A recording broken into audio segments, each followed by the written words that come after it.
সভাপতি, সম্মানিত প্রধান অতিথি, অন্যান্য অতিথিবৃন্দ, প্রিয় ভাইরা, আসসালামু আলাইকুম। আপনারা জানেন যে মানুষের সংস্কৃতি মূলত গড়ে ওঠে বিশ্বাসের আলোকে। বিশ্বাস কি? বিশ্বাস হচ্ছে ঈমান। আমার যে ঈমান, সেই ঈমানের আলোকে যে সংস্কৃতিটি গড়ে উঠবে সেটি হচ্ছে প্রকৃত সংস্কৃতি। কিন্তু আমরা এখন সমাজে দেখছি যে আমাদের বিশ্বাস এক ধরনের, সংস্কৃতি আরেক ধরনের। এই জায়গাটির আমূল পরিবর্তন করার জন্যই আমরা কোরআন হাদিসের আলোকে যে সংস্কৃতি, মানুষের যে জীবন বিধান, সেই আলোকে যে সংস্কৃতিটি পরিচালিত হওয়া উচিত, সেই সংস্কৃতি চর্চার জন্যই আমরা কাজ করে যাচ্ছি।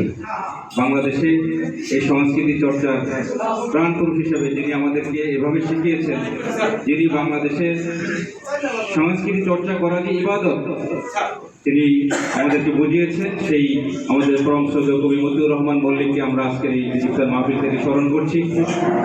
একটা সময় যে ইসলামিক গজল গান এগুলো আছে সেটা বলাও হারাম ছিল।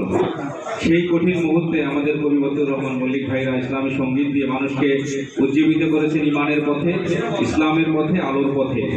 তো আমরা সেই কবি মতিউর রহমান মল্লিকের সাংস্কৃতিক উত্তরসূরি হিসাবে আমরা কাজ করে যাচ্ছি। কবি মতিউর রহমান মল্লিক সর্বশেষ 2008 সালে পটুয়াখালীতে এসেছিলেন। তার সর্বসঙ্গী হিসেবে আমিও এসেছিলাম। পটুয়াখালী শিল্পকলা একাডেমিতে সেই প্রোগ্রামটি হয়েছিল। সেই সময় পটুয়াখালী সংস্কৃতি কেন্দ্রের সভাপতি ছিলেন আজকের যিনি আমাদের প্রধান অতিথি ডাক্তার আব্দুল ওহাব মিনার ভাই।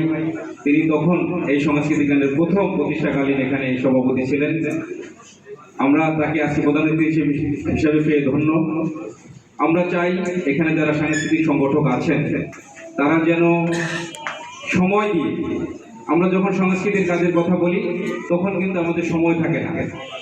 আসলে আমাদেরকে যদি আমরা গভীরভাবে বুঝি যে দিনের মূল কাজ, সংস্কৃতির কাজ একই কাজ, কোনোটা নফল নয়, সবটাই ফরজ। আমরা যেদিন এটাকে এভাবে ভালোভাবে বুঝতে পারবো সেদিন কিন্তু আমাদের সময় দান এখানে বাড়বে।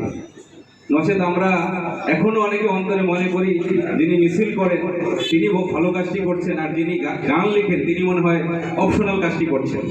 এই জায়গা থেকে আমরা যদি বের হতে পারবো, যিনি গান লিখছেন তিনিও ফরজ কাজ করছেন, যিনি মিছিল করছেন, যিনি যুদ্ধে, যিনি পথে জীবন বাজি রেখে সম্মুখে এগিয়ে যাচ্ছেন, তিনি যে কাজটি করছেন একই কাজ। প্রিয় ভাইয়েরা, আপনারা জানেন যে আহলে সুপার 60 জনকে উদযাপন করেছিলাম, সেখানে একটি আমরা প্রবন্ধ উপস্থাপন করেছিলাম। আমরা দেখেছি যে এই রমজানে ইসলামের শতাধিক গুরুত্বপূর্ণ বিজয় সংঘটিত হয়েছে। আমরা শুধু বদর দিবসকেই জানি, কিন্তু আরও যে অনেক গুরুত্বপূর্ণ বিজয় এই রমজানে হয়েছে সেগুলো আমরা অনেকগুলো অবহিত নই। আমরা একটি প্রবন্ধের মাধ্যমে সেটি জনগণকে উপস্থাপন করার চেষ্টা করেছি। আমরা সেখানে মাল্টিমিডিয়া প্রেজেন্টেশনের মাধ্যমে সারা বিশ্বে বদর দিবসের নিয়ে যে কাজগুলো হয়েছে সেগুলো আমরা তুলে ধরার চেষ্টা করেছি। এভাবে বুদ্ধিভিত্তিক যে চর্চাটা, ইসলামের মৌলিক যে বিষয়গুলো সেগুলো জনসম্মুখে নানা ব্যঞ্জনায় সঠিকভাবে বর্তমান তথ্য প্রযুক্তির যে ব্যবহার সেগুলোকে কাজে লাগিয়ে মানুষের কাছে যখন আমরা এই বিষয়গুলো নিয়ে আসতে পারবো, তাহলে আমাদের ইসলামের সৌন্দর্য, ইসলামের আলোকে আলোকিত হবে আমাদের পুরো এলাকা, পুরো দেশ। প্রিয় ভাইরা, এদের কার্যক্রম, সাংস্কৃতিক কার্যক্রম চালিয়ে যাচ্ছে। এটির বর্তমান সভাপতি হচ্ছেন অধ্যাপক সাইবুল্লাহ মানসুর এবং শহীদ আব্দুল মালিকের ভাগ্নে মনোয়ারুল ইসলাম, ডক্টর মনোয়ারুল ইসলাম, তিনি একটি সাধারণ সম্পাদক কেন্দ্রীয়। তাদের অধীনে আমরা সারা দেশে কাজ করে যাচ্ছি।